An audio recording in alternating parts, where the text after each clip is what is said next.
ये क्वेश्चन एक easy to moderate level का क्वेश्चन है। Savitri borrowed 10,000 rupees from a bank for a period of 2 years at a fixed interest rate of 10% per annum, compounded semi annually. Semi annually मतलब 6 months के बाद interest की calculation होगी, फिर 6 months के बाद होगी।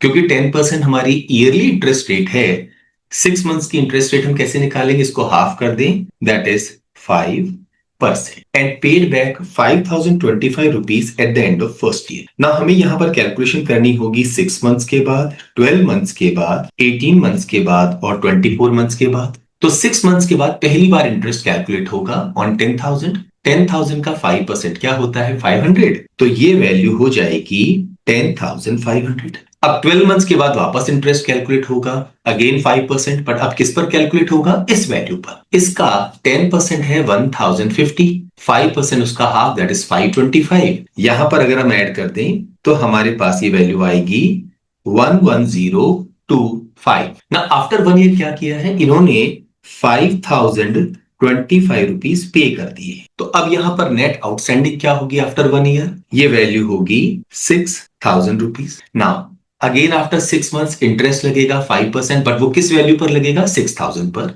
इसका 10% 600, 5% 300, तो ये हो जाएगा 6,300। एंड अगेन 24 मंथ्स के एंड पर, यानी इसके 6 महीने बाद फिर इंटरेस्ट लगेगा 5%। इसका 10% क्या होता है, 630, 5% 315, ऐड करेंगे तो यहां पर जो अमाउंट ड्यू होगा वो होगा 6,615 रुपीज।